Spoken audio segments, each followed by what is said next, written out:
அறிவிச்சிருக்காங்களா? இருக்காங்க. தமிழ்நாட்டின் தேசிய தமிழ்நாட்டின் தேசிய மரம் என்று சொல்ல முடியுதா? அப்படியே சொல்லிருக்காங்க.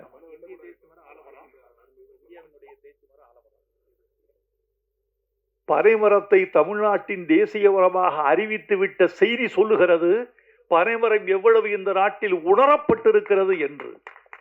இந்த பனைமரத்தை நாம் வெறும் தலைப்பாக மட்டும் கருத வேண்டாம் தோழர்களே. பனை, பனை சார்ந்த வாழ்க்கை, அந்த வாழ்க்கையோடு கூடிய மனிதர்கள், இவர்களின் கதையாக இந்த பனை இருக்க வேண்டும் என்று நான் விரும்புகிறேன். இந்த பனையை, காட்சியை இன்றுதான் உங்களோடு நான் நின்று பார்த்தேன். எனக்கு மகிழ்ச்சி. படத்தில் வெற்றியின் கூறுகளை பார்த்தேன்.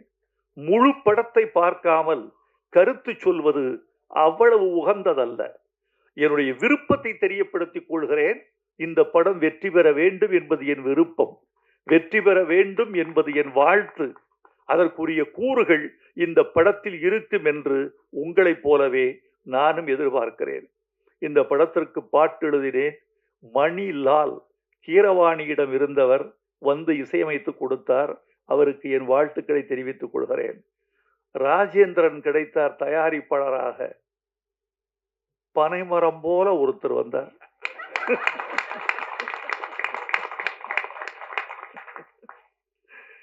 பனைமரம் போல ஒருத்தர் வந்து நான் பனை எடுக்கிறேன் என்று வந்தார். உங்களுக்கு என் வாழ்த்துக்கள் ராஜேந்திரன். தொடர்ந்து நீங்கள் படம் செய்ய வேண்டும் என்று நான் விரும்புகிறேன். இந்த படத்தின் பாடல்கள் எனக்கு ரொம்ப மகிழ்ச்சி. அரவிந்தராஜும் பேரரசும் இந்த படத்தை வாழ்த்த வந்த பொழுது அவர்கள் தமிழ் பாடல்களை கொண்டாடிய போது நான் மகிழ்ந்து போனேன். ஒரு கலைஞருக்கு எது தெரியுமா மிகவும் மகிழ்ச்சி? இவர்கள் கொடுக்கிற பொன்னாடை, பூமாலைகள், தங்கச் சங்கிலிகள், இவைகளெல்லாம் ஒரு கலைஞனுக்கு பெரிதல்ல. இவைகளால் அவன் பூரித்து போக மாட்டான். அவன் விரும்புவதெல்லாம் ஒரு மேடையில் ரசிகனின் கரவொலி. அந்த கரவொலிக்கு இடையான சங்கீதம் வேறொன்றும் இல்லை. ஒரு மனிதனை உயிர்ப்பிக்கிற சங்கீதம் கரவொலி.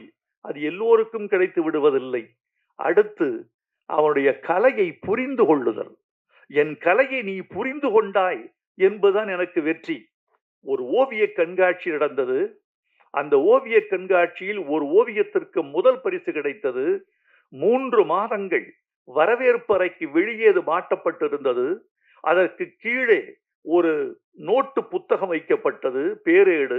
அந்த பேரேட்டின் கீழே எல்லோரும் எழுதி போனார்கள், இந்த ஓவியம் என்னை மயக்குகிறது, ஓவியருக்கு என் முத்தம், இந்த வண்ணங்கள் எனக்கு வேறேதோ சொல்லுகிறது.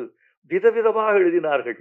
சற்றே விட்டால் இந்த ஓவியன் ரவிவர்மனை தொட்டு விடுவான் என்றெல்லாம் எழுதி வைத்து விட்டு போனார்கள். 3 மாதம் கழித்து அந்த ஓவியனுக்கு பாராட்டு விழா. அவன் வந்தான். வந்தவன் ஓவியத்தை பார்த்தான். பார்த்து விட்டு சொன்னான், அட பாவிகளே, 3 மாதமாக என் ஓவியத்தை தலைகீழாகவா மாட்டி வைத்திருந்தீர்கள்?